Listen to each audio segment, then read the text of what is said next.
Assalamualaikum warahmatullahi wabarakatuh. Salam sejahtera untuk kita semua. Halo anak-anak Indonesia dimanapun kalian berada. Bagaimana kabar kalian? Semoga dalam keadaan sehat selalu ya. Sebelum kita belajar hari ini, marilah kita berdoa sejenak supaya pandemi COVID-19 ini segera berakhir dan kita dapat kembali belajar bersama-sama lagi di sekolah. Yuk kita berdoa dulu. Berdoa mulai. Berdoa selesai. Ya anak-anak, hari ini kita sudah sampai tema 1, subtema 1, pembelajaran 5. Yuk kita mulai belajar dengan penuh semangat. Ini ada gambar seri anak-anak. Nah, dari gambar 1 sampai gambar 4. Coba kalian amati, apa yang dilakukan Edo, Benny, dan Udin. Ya, mereka sedang bermain apa anak-anak? Mereka sedang bermain pasir. Lihat, bahkan Edo memegang apa? Tuh, Edo sedang memegang cacing anak-anak. Wah, setelah itu gambar kedua, si Benny cuci tangan. Sedangkan Edo langsung makan. Sekarang kita lihat gambar yang nomor 3. Tadi kan Benny mencuci tangannya terlebih dahulu, sedangkan Edo tidak mencuci tangan. Kemudian Udin, Benny, dan Edo makan bersama-sama. Kemudian kita lihat gambar yang keempat. Sesaat setelah mereka makan bersama-sama, Edo merasa sakit pada perutnya karena dia tidak mencuci tangannya terlebih dahulu. Dia setelah bermain langsung makan.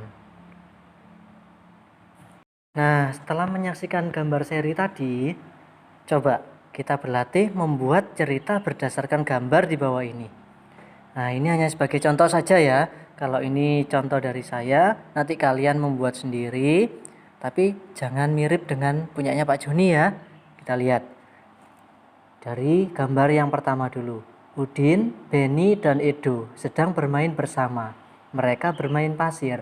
Setelah bermain, mereka makan. Sebelum makan, Benny mencuci tangannya terlebih dahulu. Sedangkan Edo tidak mencuci tangannya dan langsung mengambil makanan kemudian memakannya. Sesaat setelah mereka makan bersama-sama, Edo mulai merasakan sakit pada perutnya. Udin dan Benny lalu membawa Edo pulang dan orang tuanya membawa Edo ke rumah sakit.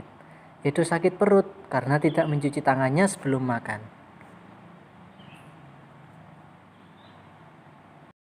Dari cerita tadi bisa kita mengambil kesimpulan bahwa sebelum makan sebaiknya kita mencuci tangan terlebih dahulu. Nah, di sini ada aturan sebelum makan. Di sini ada 3 gambar, coba kalian lihat.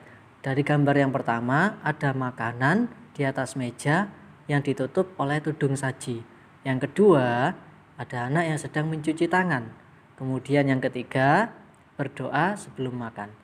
Nah, dari ketiga gambar itu kita bisa menyimpulkan bahwa makanan harus bersih dan sehat. Yang kedua, mencuci tangan sebelum makan. Yang ketiga, berdoa dulu sebelum makan. Salah satu ciri makhluk hidup adalah tumbuh. Untuk bertumbuh, makhluk hidup perlu makanan dan air. Makanan yang baik untuk pertumbuhan adalah makanan yang bersih dan sehat. Kebersihan makanan juga akan mempengaruhi pertumbuhan. Jika makanan yang kita makan tidak bersih, kesehatan dan pertumbuhan kita akan terpengaruh. Salah satu cara menjaga makanan agar tetap bersih dan sehat adalah dengan menutup makanan. Hal ini perlu dilakukan agar makanan tidak dihinggapi lalat atau hewan lainnya. Makanan dapat menjadi tempat lalat untuk bertelur, sehingga menyebabkan makanan menjadi kotor dan dapat membuat perut kita sakit apabila kita memakannya. Selain menjaga kebersihan, kita juga harus berdoa sebelum makan. Berdoa untuk berterima kasih atas karunia yang diberikan olehnya. Makan sesuai kebutuhan, menjaga kebersihan makanan, serta berdoa sebelum dan sesudah makan merupakan salah satu contoh sikap bersyukur. Sikap bersyukur merupakan pengamalan Pancasila sila pertama, yaitu sila ketuhanan yang Maha Esa. Jika kita sudah makan sesuai kebutuhan, menjaga kebersihan, serta berdoa sebelum dan sesudah makan, berarti kita sudah melaksanakan sila pertama Pancasila. Berdoa juga menunjukkan sikap berterima kasih kepada Tuhan. Selalu berdoa, baik itu sebelum maupun sesudah melakukan kegiatan, juga merupakan salah satu contoh pengamalan sila pertama Pancasila. Nah, ini ada gambar peternakan sapi. Ada peternak sapi yang sedang memerah susu sapi. Ada karyawan pabrik yang sedang mengemas susu dalam kemasan. Dan ada kemasan susu yang siap untuk diminum.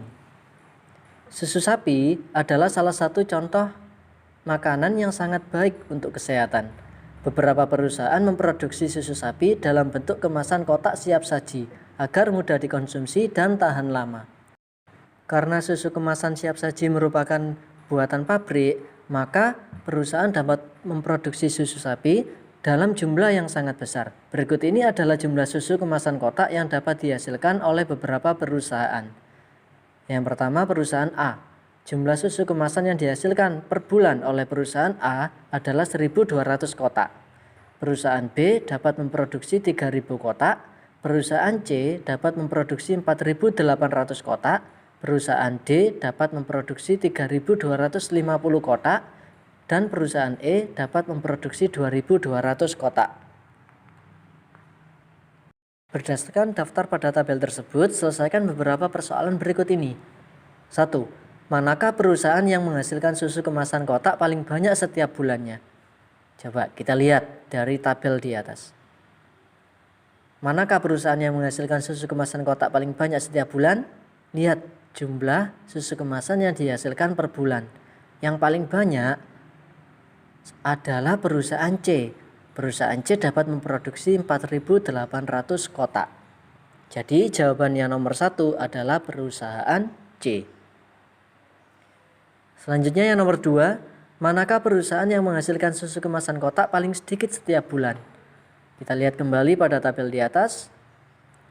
Lihat jumlah susu kemasan kotak yang dihasilkan per bulan dengan jumlah terkecil.